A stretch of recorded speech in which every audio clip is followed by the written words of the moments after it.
Good afternoon to each and everyone. It is my great honor to read the biodata of Mrs. Gloreta Manatad Pedrosa. Ma'am Glo, or Itang, as popularly called by her peers and friends, was born on September 9, 1946 in Medellin, Cebu. When she was 5 years old, the family moved to Masbate province and settled in Barangay Almero, Esperanza, Masbate. Canon Elementary School, Esperanza, Masbate. Being a daughter of a well-known barangay captain who owned agricultural lands, she was encouraged to take agricultural course at Masbate National Agricultural School located in Mandaon, Masbate, where she finished her secondary education with flying colors. In the following years, she enrolled in Pili Camarines Sur. Kindled by the fire of ambition, she took summer classes in the Northern Cebu Colleges, Bogo, Cebu, where she obtained the degree of Bachelor of Science in Education. In her stay in Bogo, she met Mr. Perfecto Dignos Pedrosa, now her partner in life, whom she fondly called Gang Gang or Gang. A pure Bogohanon and also an educator by profession. After their marriage, Ma'am Glo and her husband were employed as faculty members at the Southern Masbate Roosevelt College in Placer, Masbate.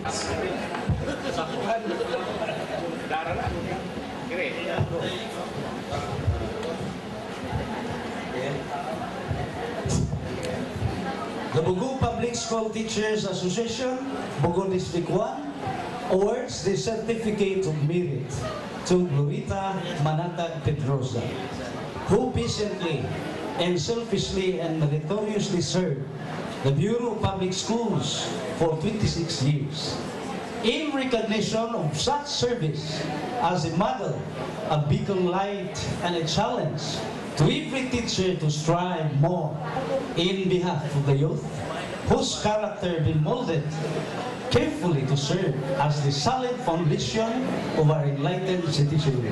This certificate of merit is witnessed and signed at Bogo City, Cebu, Philippines, this 24th day of February in the year of Lord 2012. Signed, Lilia O. de la Cruz, Advisor, Lourdes P. Gorjario, Advisor, yours truly, Advisor, Teresita Urzalo Liamot, DPST Secretary, Belen L. Pilayo, DPST President. I would like to request the administrative officer of the Division of City of Bogo, escorted by the handsome District Supervisor of San Domingo.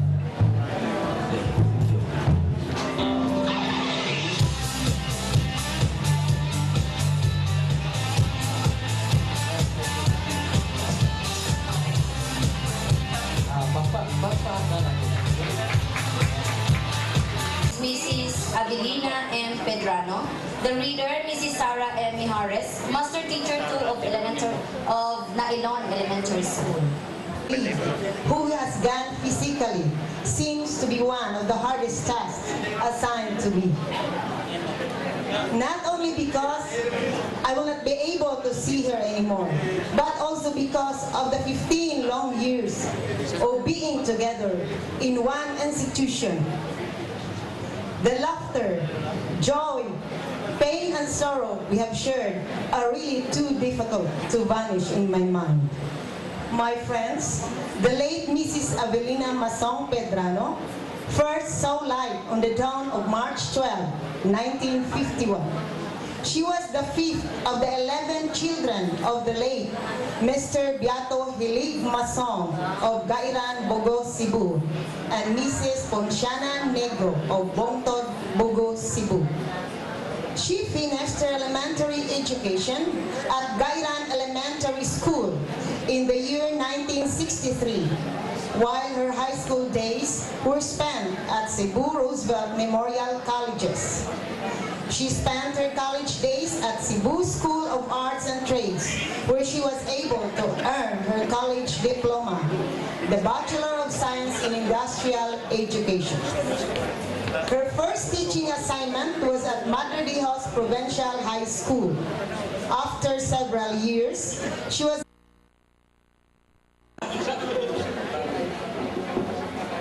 The Bugo Public School Teachers Association, Bugo District 1, awards the Certificate of Merit to Adelina Masong Pedrano, who patiently, unselfishly, and meritoriously served the Bureau of Public Schools for 34 years. In recognition of such service as a model of beacon light and a challenge to every teacher to strive more in behalf of the youth whose character be molded carefully to serve as the solid foundation of our enlightened citizenry. This certificate of merit is witnessed and signed Bugo City, Cebu, Philippines, this 24th day of February in the year of our Lord 2012.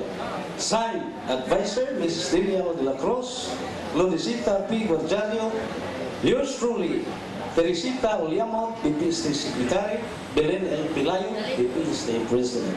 Requesting my kumpare, Mrs. Arlene Kumot, Mrs. Sumot, are you around? Please.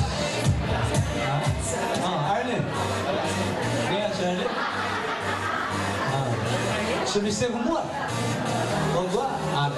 Jo. Jo. Dawang tara, Jo. Okay.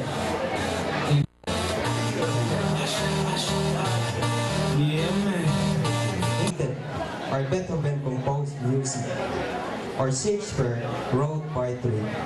Sweep streets so well that all the hosts of heaven and earth will pause to say, here live a great street sweeper who did his job well. The job of a street sweeper may be compared to the job of a teacher. So today, we have 8 honorees, and they are honored for they have done their job well.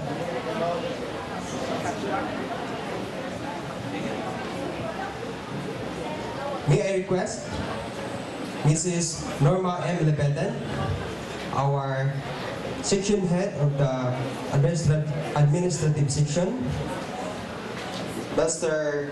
Oscar S. Romanelios, CPSTA President, Mr. Carlos N. Alivio, CPSTA Vice President, and Mr. Narciso Sibalius, CPSTA Board of Directors, to give the merits of awards.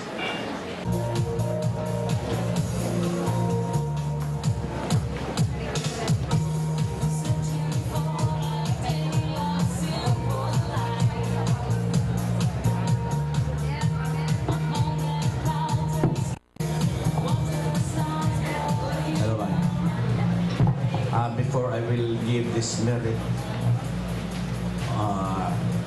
certificates to the retirees, let me read first the content of the retirees for the distinction of having been honorably retired as elementary grade public school teachers and district supervisors of faithful service to our people and the community, given on this 24th day of February 2012 in the city of Bugo, Cebu, Philippines.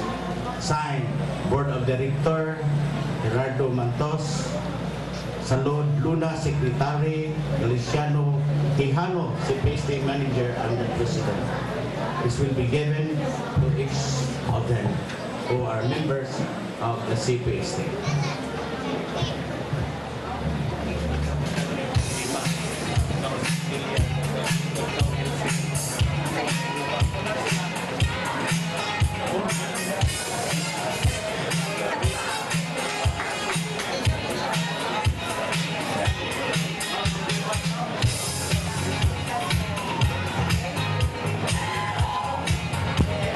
And let's give him another sounding applause.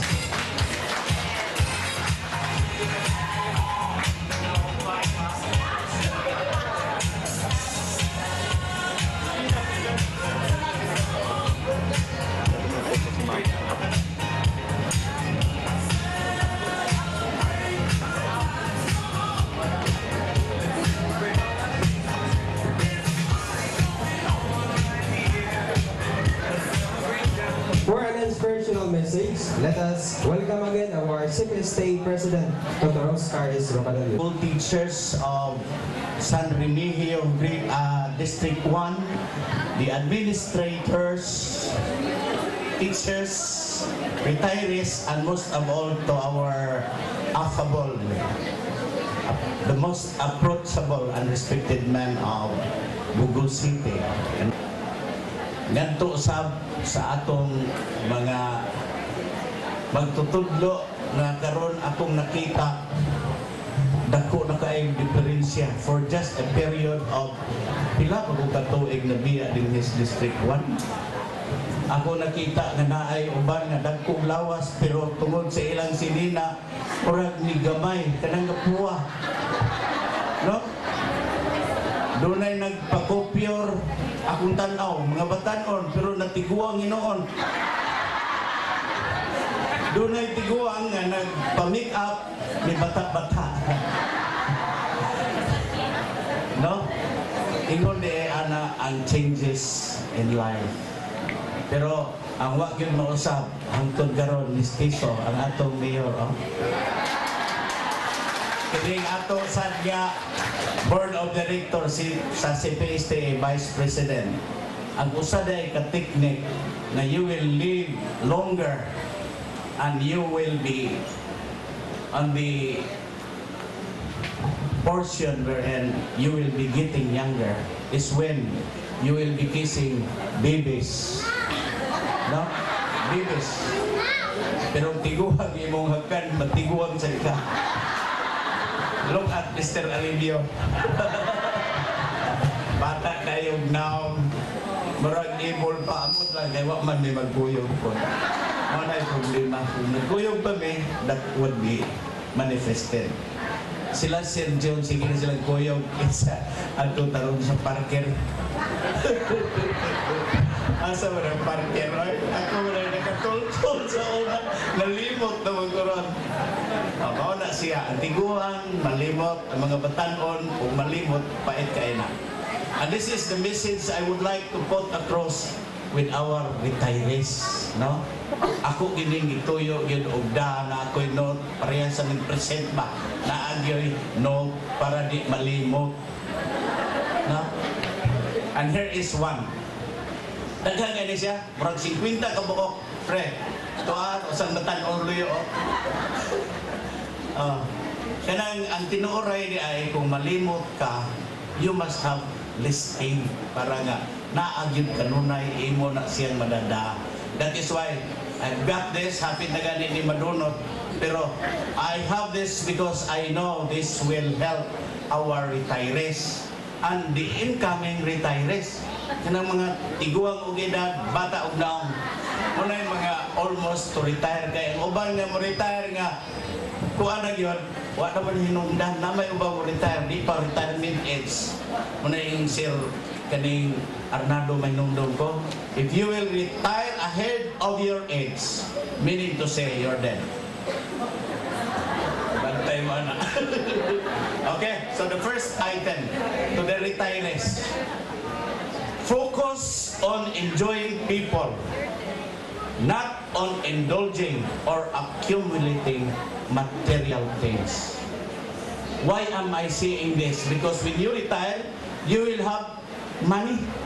Mga 1.2 tingali ng mga retirees rahat.